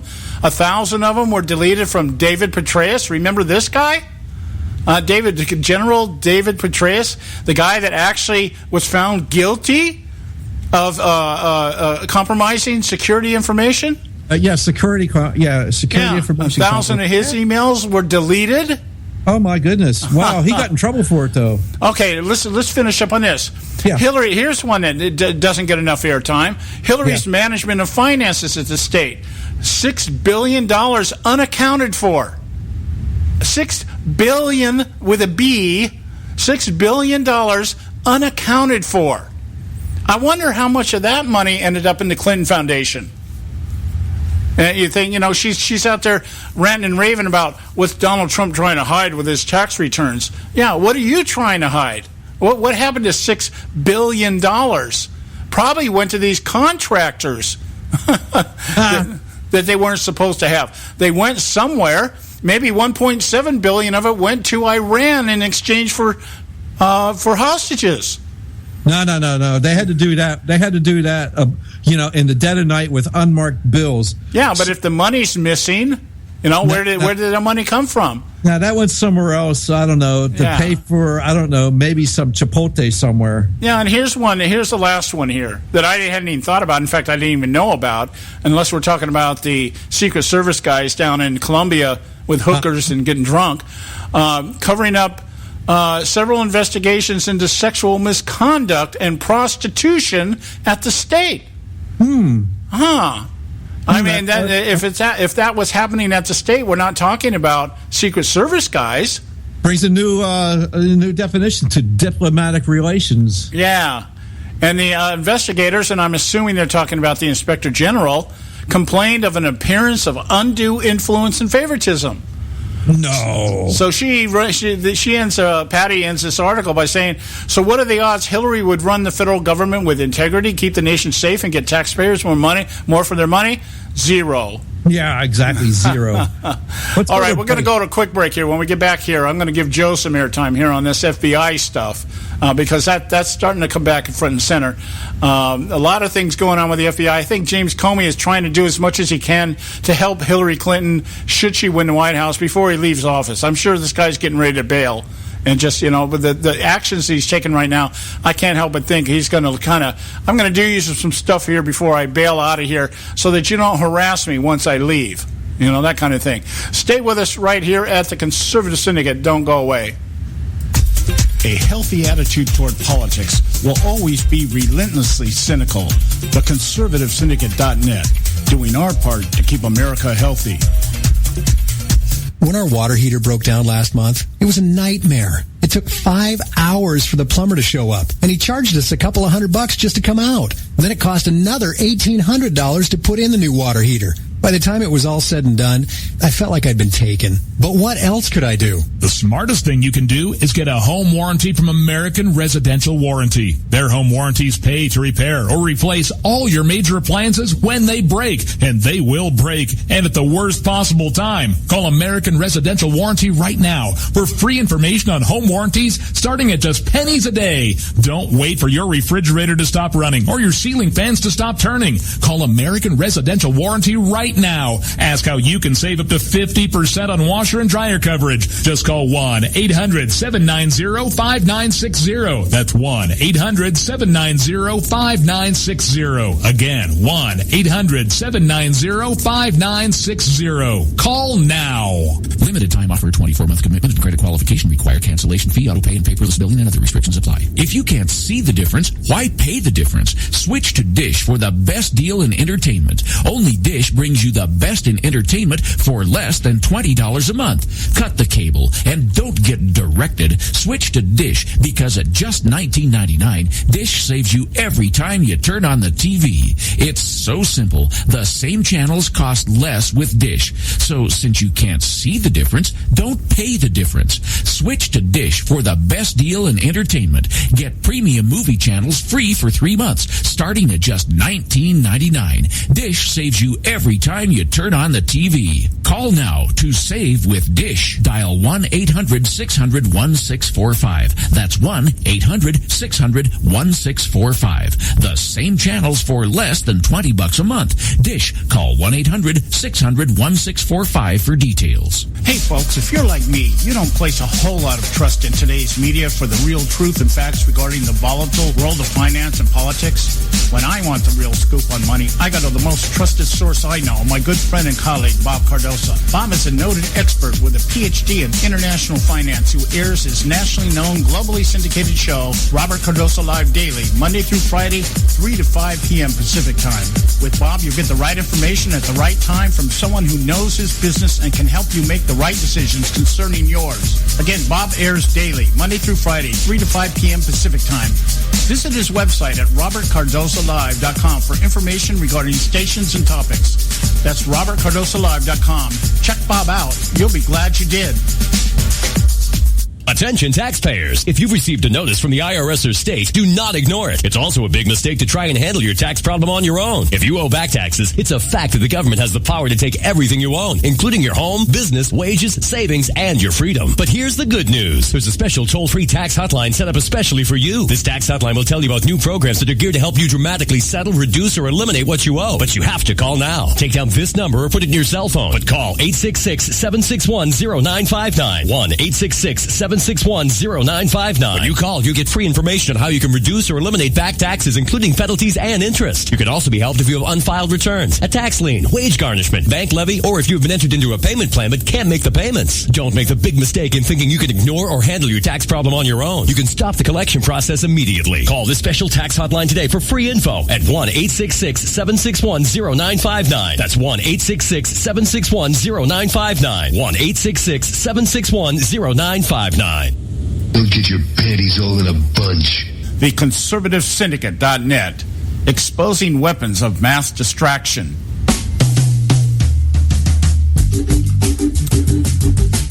All right, hey, we're back, and you're listening to the Conservative Syndicate, Real Conservative Talk from Real Conservatives. I'm your host, John Matthews, along with Joe Hakos. And we're going to kind of shift gears here just a little bit. We're going to kind of go from overdrive maybe down to third gear here. Along the same line, along the same topic here, just a little bit different approach, I guess we could put it that way. We're talking about the failure of Hillary Clinton as Secretary of State, not even to mention her ineffectiveness as a senator. You know, she lauded during the debate about the number of bills that came to her regarding trade deals and the gauge, the standard she set everything on. And she never really expounded on what the standard was, other than a generic, if it was good for the American people, then it was good. Trump tried to attack her on NAFTA, but just didn't have enough substance to his argument to really hone in and be able to. I mean, there were several opportunities. He could have tied everything to Bill Clinton and made Clinton look bad, and he just didn't do it, especially when she offered up the comment that her husband did pretty good as president on the economy. I would have nailed that. Had that been me, I would have nailed that in a New York minute, if I can use that phrase. It's like, yeah, your husband benefited from the work of Ronald Reagan, and that's why there was such a prosperous time in the country during his tenure as president. And then look what he did on top of that. He created the housing meltdown that brought us into the Great Recession. And, the Republicans were complicit in stopping it, had knowledge of it, were complicit in stopping it. But let's not forget who started the whole thing, all right? So anyway, having said that, let me move on here to the latest FBI document dump. I like this phrase here. It's like we're starting to hear this more and more. The FBI is little by little here, and I think it's Comey's way of trying to pacify. I think he's trying to pacify his opponents. Am I right, Joe, in thinking, in my understanding, that he's actually getting ready to retire? He's just a few months away from retiring? I think he's going to have to do something quickly. There's reports that he has ties to the Clinton Foundation now. Oh, really? I didn't know that. If he doesn't get out of the way soon, they're going to make sure he's out of the way soon. Yeah. Well, I know that's probably that could actually be some type of leak generated from the Clinton side to get him out of office. To push him into retirement or something. The Lois Lerner trick. Let's just get him out of here, give him his pension, and let him go away. That kind of thing.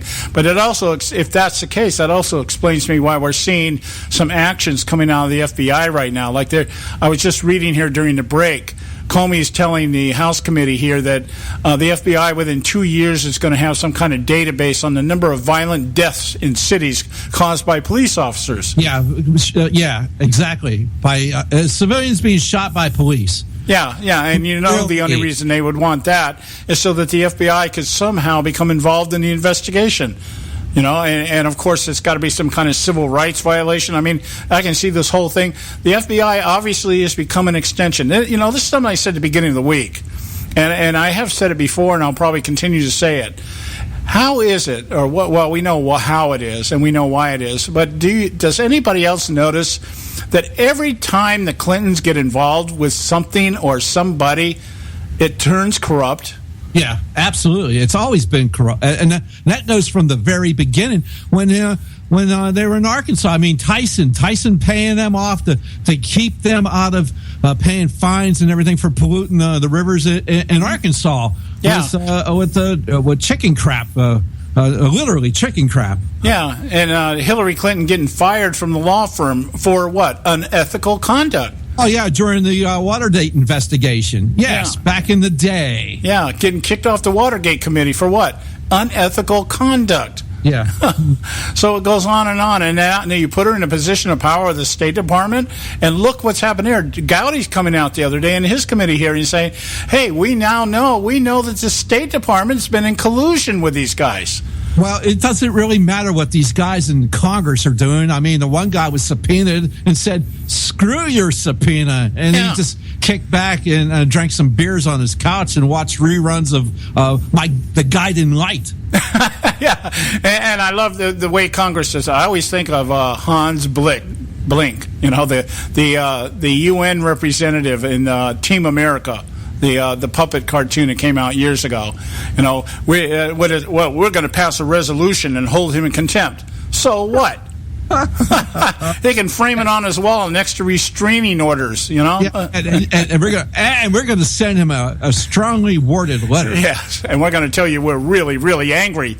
and if you're not careful, we're going to tell your mommy. Yeah, and you know what? This Brian Pagliano will probably never, ever get hired anywhere, but I bet you he never has to get hired anywhere. I wonder what he's got in his bank account. Probably a pseudonym, under a pseudonym name over in Switzerland somewhere. Yeah, I think his pseudonym is probably Barack Obama. Yeah, that would be funny. Huh? Brian ought to be worried about having a tragic accident somewhere. Yeah, that's what I'm thinking. This guy, the list is long of associates with the Clinton campaign that even pose any type of a threat. And when you've got 17 Secret Service agents that have worked for them over the course of their political career that are all dead, that's more than coincidence. There's a lot of weird stuff out there. Yeah. Hey, you want to get to this line from the debate that Trump had? Sure, go for it. Oh, yeah, let's do that. Okay, we got time to do this. Okay, so people talked about Trump, and this clip that we're going to play, this has things in it. One of them is going to show Lester Holt for being the munch that he is. Two, it's going to have what Donald Trump, his best line, some of what he should have continued to do and do more of, and it just shows how stupid some people really are when they think about this. So here we go. We're going to play this line here. This was poll tested to be or shown to be the best line from Donald Trump the other night. Mr. Trump, we're talking about the burden that Americans have to pay, yet you have not released your tax returns. And the reason nominees have released their returns for decades is that voters will know if their potential president owes money to, who owes it to, and any business conflicts. Negotiating our trade deal. The IRS says an audit of your taxes, you're perfectly free to release your taxes during an audit. And so the question, does the public's right to know outweigh your personal... Well, I told you. Well, okay, so let's talk about this just a hair. It's not a requirement to release your tax returns, period. They're doing it, and as Lester so just brilliantly says, so the American people would know that the running for president doesn't have any conflicts of interest. Well, I don't know. There's a certain person running for president that's had her private email server hacked, and that's how we found her, that she had a private email server. So how possible is it that she could be compromised? And there's conflicts of interest there, in that there. And this, and I love this one too. The IRS says it's all right for you to release your tax returns while you're under audit from the IRS. Yeah. Yeah, and Trump never alluded to the fact. He never said that the IRS has forbidden him. This is how this stuff gets twisted here. Here's a good example of how it gets twisted. Donald Trump never said the IRS will not allow him to release his tax returns. Yes. He said, my lawyers have recommended to me not to release my tax returns until the audit is finished. Absolutely. I mean, the IRS is auditing you, so you release and make public knowledge of your tax returns. That makes perfect sense. No, it doesn't. And Donald's wise to listen to the people he hired to help protect him. Albeit they are lawyers, but that's what you hire them for when you're in that position. Yeah, and way to be. Yeah, don't listen to the IRS, and don't listen to Lester Holt either. Yeah, well, it's that twist there. It's a twist in the narrative. Yes, okay? It's absolutely. It shows you how corrupted the media actually is. Yeah. The IRS says you can release your tax. Of course, they say that. You know, they have no authority, no holding power over it. They don't care. But Trump never claimed that the IRS is forbidding him from releasing tax returns. That the narrative is that my attorneys told me not to. In fact, he emphasized it. I will release my tax returns in contradiction, in defiance of my attorneys, if she releases her emails. Well, let's just listen to it, John. Here we go. All right. I will say this. We have a situation in this country that has to be taken care of. I will release my tax returns against my lawyer's wishes when she releases her 33,000 emails that have been deleted. As soon as she releases them, I will release my tax returns. And that's against my lawyers. They say don't do it. If she releases her emails. So it's negotiable?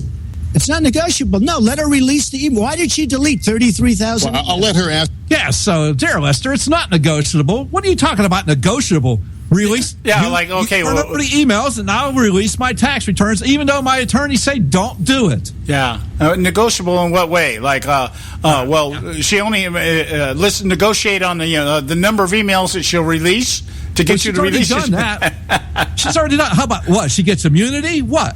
She gets a pardon. You pardon her when you become president, Mr. Trump? What do you mean negotiable? Lester Holt, negotiable. Yeah. So that was the best line of the night for Donald Trump when he said, "You release the emails, and I'll release my tax returns." And then I didn't play it. And right after that, Lester admonishes the audience. We had an agreement. Don't be applauding like that, you nasty, nasty bucket of deplorables out there in the audience. Well, I just thought, it was his best line, and he probably should have hammered it home a little bit more. You know, again, had he just had a little bit more ammunition. I guess that's my point. He's like, when he did address things, he had a great opening line, but then there was nothing to really just, drive that stake through a heart kind of thing. It was like, you need an opening line here. Yeah, 33,000 emails. Oh, by the way, we just learned, Hillary, 1,000 of those were David Petraeus, the guy that Congress indicted for compromising classified information, and the FBI and everybody else is all, let's hang this guy, and you walk away scot-free for doing worse than what he did? Yeah, and if you do it, don't you dare do it. Your name's not Clinton. Yeah, the thing is, I think, more to Donald's thing, to his reaction to all this, I think he was more worried about being bullied by Lester Holt than he was about having. So he was always, it was like he was in a hurry. He had to go and he wanted to get all his points out. He didn't want to take his time and actually drill down, like you said. So he was glossing over things instead of taking his time, doing it to hell with Lester and Mrs. Clinton standing over there looking all smug and telling people, get the fact checker out. Get the fact checker. Fact checker. You go to my website for the fact checker. Yeah. Well, that could be. I don't know that. I don't know what his thinking was, but I do know this: he didn't have what he needed to counter anything. If he was going into this thing worried about Lester Holt coming after him, or worried about the sexist charges that would ensue afterwards, or whatever it was that kind of held him back, he could have still done some real damage and protected himself had he just had a little bit more information in front of him when he countered some of these things. Yeah, I think the basic thing is with him is you better prepare the next damn time, and you better be prepared the next time, and you better not blow it off. Yeah, you're going to all these little campaign rallies and everything else, but you better put the time in and for these debates. Yeah, the campaign rallies, it doesn't require a whole lot. You can recite everything that you've said at every other campaign rally. But I wanted, we got about a minute here, and I just want to throw this out here regarding something that Lester Holt said. There was a phrase he used that I caught. Okay. And I'll repeat it here. We'll go to break. We'll come back and discuss it. The reason he was asking Donald Trump about returning, sharing his tax returns, he used the phrase, Americans, the burden Americans have to pay. That phrase struck me. That is a strictly leftist phrase. The burden Americans have to bear. That was it. The burdens Americans have to bear. What American wants to bear that burden? And why is it a burden? It shouldn't be a burden. It shouldn't be a burden because we shouldn't have to pay it, for crying out loud. We're talking about the burden that Americans have to pay, yet you have not released your tax returns. Yeah, and as the phrasing of that was to set Trump up as the bad guy. You Americans are all paying taxes, and Trump isn't. So that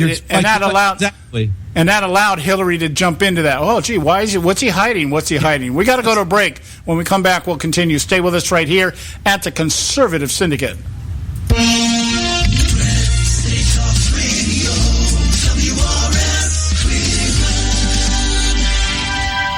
Ever wonder how the credit card companies make their money? Well, think about this. If you owe $25,000 on 5 different credit cards and you make your minimum payments every month, here's what it's going to cost you. Are you sitting down? You'll shell out over $13,000 in additional interest, and it's going to take over 13 years to pay off your original $25,000 balance.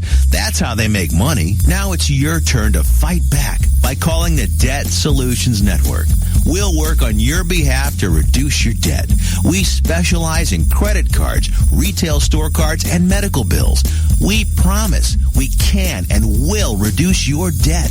Call right now for a free 15-minute debt analysis. 800-709-4392. 800-709-4392. 800-709-4392. 800-709-4392. Expand your life with Extendovite. When I had a heart attack at 42, I was not sure what the future held. But a year later, the doctors could find nothing wrong with me and took me off all my medication. What did I do? I took a herbal mixture of garlic, cayenne, and a few other herbs mixed in liquid form. I now call this Extendovite. I would have never believed that a few simple herbs could actually change my life like they did. Now it's your turn to see what the powers of garlic and cayenne can do for you. For only $69.95 plus shipping and handling for a 2-month supply of either capsules or liquid, you too can begin on your path to better health. For more information, call 1-877-928-8822. That's 1-877-928-8822. Or visit our website at heartdrop.com. Expand your life with Expandovite. I've owned my company for 14 years now, and I can tell you that payroll is a 4-letter word. I hate doing it. It eats up hours I don't have, and it costs me money I could be saving. But my accountant's too expensive, and I'm not sure who to call. But I know I need help. We're Paychex, and we take all the hassles out of small business payroll. We save you time and money. It's easy. Call, fax, or give us your payroll information securely online, and we take care of the rest. We calculate the correct taxes, manage payments and direct deposits. We even send out your checks. Payroll doesn't need to be a 4-letter word anymore. We're so sure that we can save you time and money that we'll give you a month's payroll free. Just for calling 877-663-3830. Get 1 month's payroll for free. Call Paychex right now. 877-663-3830. That's 877-663-3830. Hey, I don't back anybody unless I believe in them. And I do believe in the value of investing in gold and silver. And the company I trust to buy my gold and silver from is Swiss America. I've been working with them for nearly a decade. I trust them, and you can too. Swiss America will help you sort through and find the best options available when you're considering investing in gold and silver coins. Listen, for over 30 years, Swiss America has been offering Americans what they want in their investments: safety, liquidity, quality, reliability, and a potential profit. Gold and silver have a place in every investor's portfolio. So why not let Swiss America help you diversify your investment portfolio now? Call now for free information. 800-978-3907. 800-978-3907. 800-978-3907. 800-978-3907. If you've got joint pain, let me ask you a question. Would you like a high-quality knee, back, shoulder, or ankle brace at little or no cost? But just in case your reception isn't great, let me ask you again. Would you like a pain-relieving knee, back, shoulder, or ankle brace at little or no cost? Well, if you have Medicare insurance, you could qualify for these pain-relieving braces at little or no cost. And these are high-quality braces. They are very comfortable, and they've helped thousands relieve their pain. Now, I'd like you to imagine going on vacation, playing with your grandkids, just living your life again without pain. The Mobility Hotline is a referral service that connects folks with Medicare coverage and other insurance to accredited companies offering pain-relieving braces at little or no cost. And don't you worry about the Medicare paperwork. They'll handle it all for you. And they'll deliver your braces for free. Call the Mobility Hotline now. The call's free. 1-800-557-6150. 1-800-557-6150. 1-800-557-6150. Don't get your panties all in a bunch. The Conservative Syndicate.net, exposing weapons of mass distraction.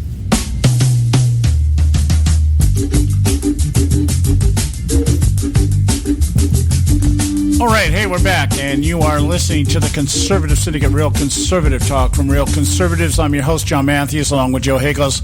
I just want to make a quick comment. Joe said something here, was talking about Lester Holtz questioning Donald Trump on his tax returns. And in Trump's response, Hillary Clinton tried to allude to the fact she has no proof, but in liberal world, you don't need proof. You just insinuate, and it doesn't matter. Remember Harry Reid saying Mitt Romney doesn't pay any taxes, and everybody bought it, and it was later found out to be a lie, and Harry Reid said, so what, it worked. Hillary Clinton did that by saying, oh, well, what's he hiding? Has he paying any taxes? And Lester Holt's question was a leading question. Basically, I think he kind of cued Hillary Clinton there a little bit. Oh, you know, the burden that Americans have to bear, meaning the pain of taxes. Okay, Trump's response somewhere in there was, she made the insinuation, is he not paying any taxes, or maybe he hasn't paid any taxes? And he said, how did she say it? How did she say it? Because his response was in context. I want to keep it in context here. Let's see how she said. Here's how she said it's They shouldn't even pay any federal income tax. Talking about I don't know, some casino deal or something back in the day. Oh right? yeah. 1973, by the way. Yeah, and Trump goes, well, that makes me smart because he used the system and didn't pay. He used the system, didn't pay any tax liability on it, which is what every damn American's done throughout our history. We started our freaking nation on a freaking tax, trying to get away with not paying taxes. And that's my point. I'm glad you said that because that's exactly my point. I had posted on Facebook today an article I saw this morning by the Washington Post. I guess there was a group of people at a debate watch party in North Carolina, and somebody from the Washington Post was there monitoring it. Okay. Well, here, let's get the rest of this quote. He says, that makes me smart. And Quentin goes, so if he paid zero, that means zero for troops, zero for vets, zero for schools or health. I think it's probably not at all enthusiastic about having the rest of our country see what the real reasons are, because it must be something really important, even terrible. That he's trying to hide. Hi, Harry Reid. Meet your twin cousin Hillary. What difference does it make as long as we get what we need out of it? Hey, Mr. Romney never paid taxes either, right? Yeah. BS. Same exact BS, and Holt let him do it again. Yeah, well, I think, again, he could have countered that very easily. Yes, he could have. Yeah, I'm not against paying taxes to take care of the troops and the vets, but I am against paying taxes for taking care of the schools because it's not the government's job, and I am against paying taxes for health because it's not the government's job. Well, what the hell does Hillary Clinton care about the veterans for? What does she think about the troops? She's been in office long enough. Do you think she could have done something for the VA? Oh, my goodness, no. She had plenty of time to do that. Could she have done something about some people that were stuck trying to fight for their lives in freaking Libya? Hell no. She couldn't have done a damn thing about it. It wasn't her responsibility. She doesn't take any responsibility, but she wants to go out and throw out accusations that Trump's not paying his taxes. That's BS. If he wasn't paying any taxes for that damn long, he'd already be in jail. Yeah. Crying out loud, that's BS, and everybody damn well knows it, except they're going to go out there, and the media is going to be complicit in this freaking character assassination. This is exactly what this is. Well, again, you know what the simple answer would have been for Trump is what he has said. I get audited every year. I've been audited every year for the past 15 years. If you think for 1 minute that I was not paying taxes, that I would not be nailed to the wall? Well, what he should have said is, I'm not the one trying to hide anything, Hillary. You're the one hiding all your emails. Yeah, Hillary, we know you filed your tax return, and we know that all of your charity donations went to the Clinton Foundation. Yeah. Where you have 6% goes to the actual charity, and then 94% goes to the foundation. Yeah, I mean, but the idea he had himself covered if he'd just come back to it. Well, he mentioned I'm under audit. I've been under audit every year for the past 15 years. Okay, if they haven't found anything in 15 years worth of audits that I've done wrong, why are you making a big deal about it now? But the liberal media at the Washington Post latches onto that particular line. Yeah. So let me build on something else Joe said here. We're talking about the idea that what American in their right mind, what American, I don't care who they are, I don't care what they say, what American in their right mind gets up in January, gets all their stuff together to file their taxes and says, boy, I sure hope I pay my fair share of taxes this year. Yeah, according to Joe Biden, you do that if you're patriotic. I've never heard anybody ever say, oh, yeah, tax season's coming up. I can't wait to see if I've paid my fair share. Yeah, I can't wait to see what I paid. Now, you're hoping you don't get audited, and you're hoping that you don't owe too much. Yeah, so here's my point. Here's my point, and I'm going to put this in total context here for our listeners, although you probably know what I'm going to say here, but I'm going to say it anyways because it needs to be said. Again, I'm pointing to this article from the Washington Post that this debate watch group, and they were watching the debate, and apparently somebody from the Washington Post was there. Mary Jordan, okay? When Trump said that not paying taxes makes me smart, undecided voters in North Carolina gasped. Okay, now, I want to read you just a quote from one of the guys, all right? Donald Trump so captured Ron Tonley's attention as an outsider ready to tear down the system, just the one who might break Washington logjam, the doer to build new airports and highways that he was considering voting for him. But Trump's response Monday night when Hillary Clinton accused him of not paying his Senate federal tax left Tonley appalled. That makes me smart, Trump said, unapologetic and smiling during the presidential debate. All right? That comment caused a gasp in the hotel conference room where Tonley and 5 other undecided voters. See, that's what I'm telling you. Not a lot of undecided voters out there. In this battleground state, were watching the debate. So that was a total of 6 people. Yeah, that's offensive, he says. That's offensive. Yeah, the same number that show up at a Clinton rally, by the way. That's offensive. I pay taxes, said Tonley, a program director for a local council of governments. Now, I'm going to put this in context. Let me put this in context. Every American pays taxes in terms of taxes that are taken out of your paycheck. Okay? Everybody does. If you work legally, you pay taxes because your employer is required to deduct from your paycheck taxes. All right? But so you can say, yes, legally, technically, you pay taxes. Now, when you file your tax return at the end of the year, most people in America, get refunds, which means you may pay X number of dollars, but you're overpaying taxes in most cases. You're giving the government an interest-free loan. Yeah, and 9 times out of 10, I mean, I don't pay taxes anymore because the amount of money, the money I receive now is through Social Security and pensions. I don't have to pay taxes on those. It's a government pension, tax-free. Not yet. Okay? Now, but here's the point. Every year that I filed taxes while I was in the workforce, every year, I pay somewhere in the neighborhood of $3,000 to $8,000, depending on where I was working at the time. And I always had a refund, which means every year I always overpaid the amount of money that I was supposed according to my tax bracket kind of thing. Okay? So the government always takes too much anyway. But I've never in my wildest imagination have I had anybody that I've ever been around, worked with, worked for, or anything else, sit there and say, something along the lines of, oh, gee, I got a tax refund. I guess I didn't pay my fair share. Or nobody ever wrote a letter to the IRS and say, hey, you know what, keep that money. Keep that money because, after all, it's all about the troops. It's all about the vets. It's all about the schools. It's all about health care. No, because Americans, by their very nature, do not believe that they should have to pay taxes. And let's not forget, taxes were never collected in this country till after the Civil War. Okay, there was in the Constitution, states were responsible for paying taxes if they wanted to. Okay, it was an option.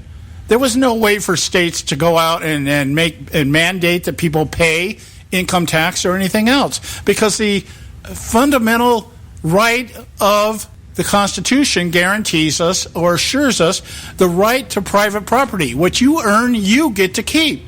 Yeah, well, this has been going on for a long time, John. I would say the first time that people should be able to recall was 1773.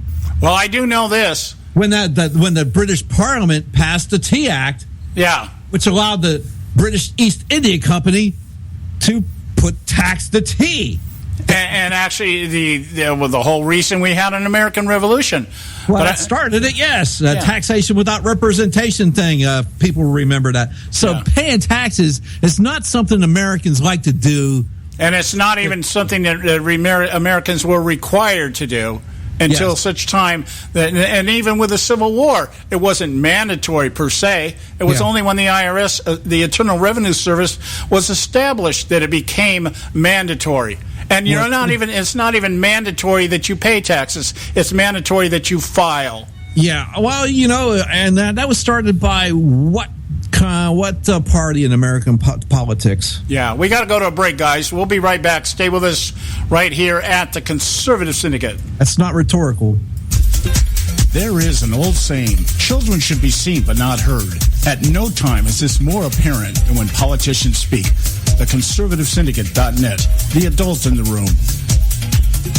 Hey folks, if you're like me, you don't place a whole lot of trust in today's media for the real truth and facts regarding the volatile world of finance and politics. When I want the real scoop on money, I go to the most trusted source I know, my good friend and colleague, Bob Cardoso. Bob is a noted expert with a PhD in international finance who airs his nationally known, globally syndicated show, Robert Cardoso Live Daily, Monday through Friday, 3 to 5 p.m. Pacific Time. With Bob, you get the right information at the right time from someone who knows his business and can help you make the right decisions concerning yours. Again, Bob airs daily, Monday through Friday, 3 to 5 p.m. Pacific Time. Visit his website at robertcardosolive.com for information regarding stations and topics. That's robertcardosolive.com. Check Bob out. You'll be glad you did.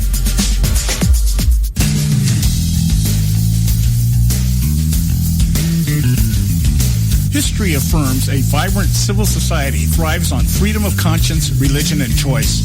Any society absent these qualities stifles individual responsibility and accountability, thus enslaving its people by denying them their potential for goodness, creativity, and altruism.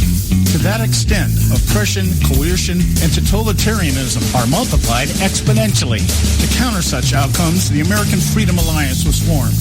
The AFA is a nonpartisan, non-aligned movement which promotes, defends, and upholds Western values and ideals. The Alliance strives to build an international coalition of citizens of the West who together promote and protect moral values, democracy, and freedom. To find out more and become part of this valuable asset in the preservation of freedom and all its rewards, contact us at AmericanFreedomAlliance.org. That's AmericanFreedomAlliance.org. Let freedom ring. Don't get your panties all in a bunch. The Conservative Syndicate.net, exposing weapons of mass distraction.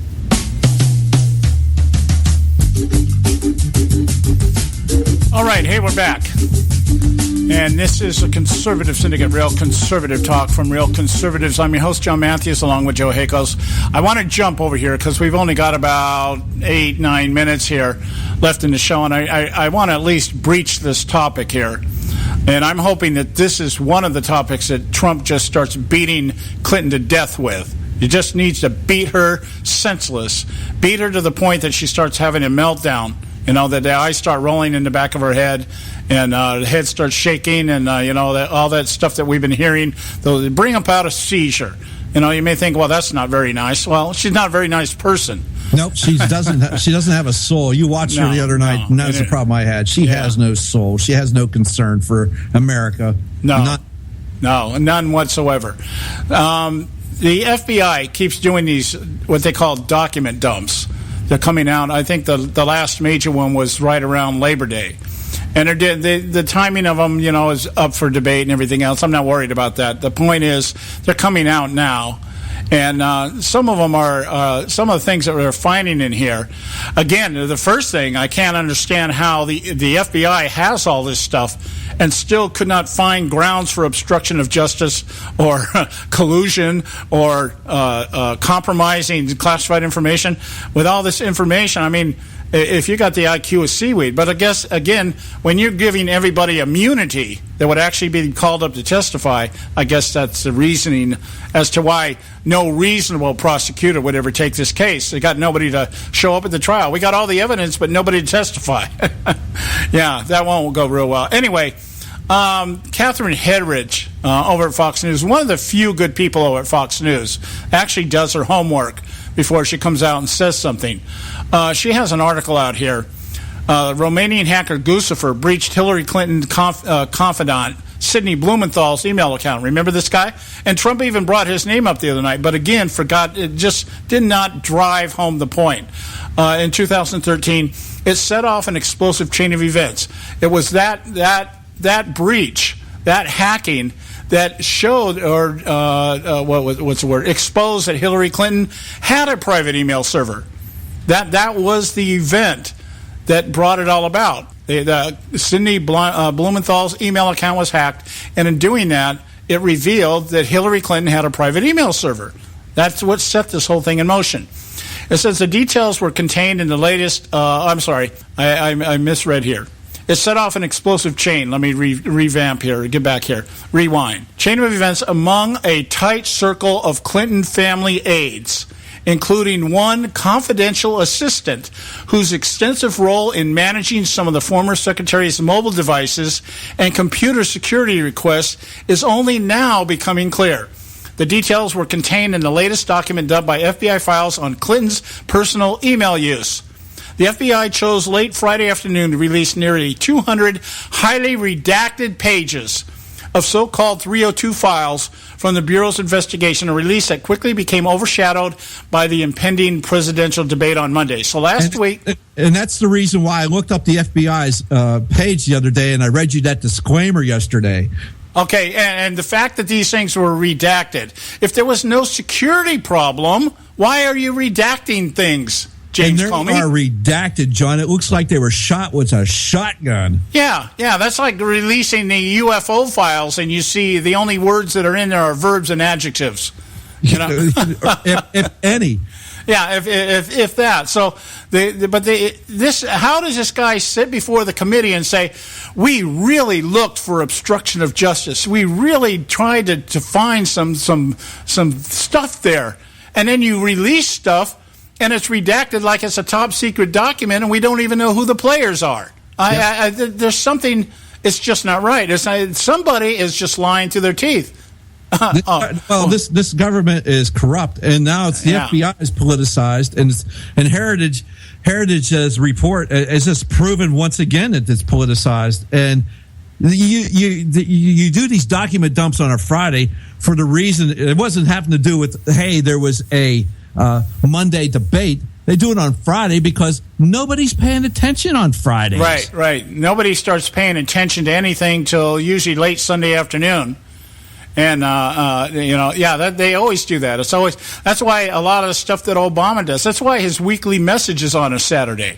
He doesn't really want everybody to hear it. He just wants his base to hear it, that kind of stuff. Anyway, it says the files included new details of the tech intervention by Clinton aide Huma Abedin and Clinton Foundation official Justin Cooper, and a third individual, a Hillary Clinton aide named Monica Hanley. Hanley was interviewed twice by the FBI on January 11th and June 23rd, working for Hillary Clinton as a confidential assistant. Hanley joined the State Department in 2009 as Hillary Clinton began her job as Secretary of State. Previously, the 35-year-old worker, she worked as an intern for Clinton while she served as a U.S. Senator for New York. Okay, so she got her bones in New York. Hanley emerged as the go-to staffer, often tasked with finding replacements to satisfy Clinton's chosen use of non-secure BlackBerries. Hanley stated she tried to find BlackBerries for sale on eBay. A woman making $200 million a year selling speeches, for crying out loud, couldn't buy a brand new BlackBerry, and admitted that, no, I'll tell you why. It's because it was probably less traceable that way. Absolutely. And, like buying a hot gun. Kind of stuff. Admitted that she made a trip to blah, blah, blah. Okay, in her interviews, Hanley told the FBI that during her time at the State Department, she learned specifically how to handle and transport classified information paper, but could not recall who provided the training. Oh, come on. Anyway, it says that Hanley received a top secret SCI clearance at the Department of State. Despite the training, during one trip to Russia, she specifically was criticized for leaving a classified document in a hotel suite she shared with Clinton. What? She left classified information in a hotel. All right? That in and of itself... Not just in a hotel while they were in Russia. Yeah, it could have been in a hotel in downtown Washington, D.C. Yes, I get that, but that's bad, but this makes it even worse. Yeah, and so that she was told by the Department of State, not prosecuted, no, but she was told that shouldn't even have been in the suite. In fact, she probably shouldn't even have had it, okay? She was involved in the response to the hack by Guccifer, who's real, blah, blah, blah. It was during her second interview with the FBI on June 23rd that Hanley finally revealed details of a conference call she had with Abedin and top Clinton Foundation fundraiser Cooper. Clinton Foundation fundraiser Cooper, as they scrambled over concerns related to a reported hack by Sidney Blumenthal's email account in the spring of 2013, first reported by a smoking gun. They redacted the other person that was on that call in the FBI documents. I wonder who that was. Okay? Cooper provided Hanley on an Apple Mac laptop from the Clinton Foundation. Her laptop came from the Clinton Foundation while she was working for Hillary Clinton at the Department of State. Here's the part that's starting to get good, this next part, John. Okay. The FBI, let's see. Hanley stated that Abedin selected the new name of the email account, hrod17clintonmail.com. In her January 11th statement to the FBI, Hanley initially said the computer given to her by Cooper was a Mac Air and that it took several days for the transfer of emails to the laptop to be performed in her apartment. Which is bullcrap. But the other interesting part there is Abedin said she didn't know anything about the email server. Yeah. But Abedin is making up the damn username. Yeah, and then there was a transfer of emails to a thumb drive. Okay? Maybe that's where the 33,000 emails are at, on a thumb drive somewhere. But anyway. Well, and we know that the emails contained sensitive, secret, classified information. Compartmentalized information. And the FBI has redacted all this information. I could see, if there is classified information, I could see redacting that. But you should not have redacted the names involved, because I bet you somewhere underneath that Sharpie is the name Clinton. Yeah. Okay. We got to go, guys. It's time to close the show up for tonight. We'll be back tomorrow, 3 o'clock on the West Coast, 6 o'clock on the East Coast. God, I love you for listening to us. We love you. We'll be back tomorrow. We'll talk to you later.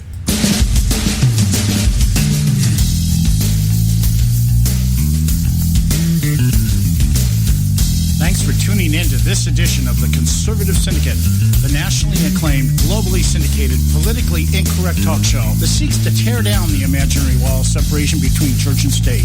We want to make you aware you can find and access all our show archives at our website, theconservativesyndicate.net, as well as our broadcast stations and times.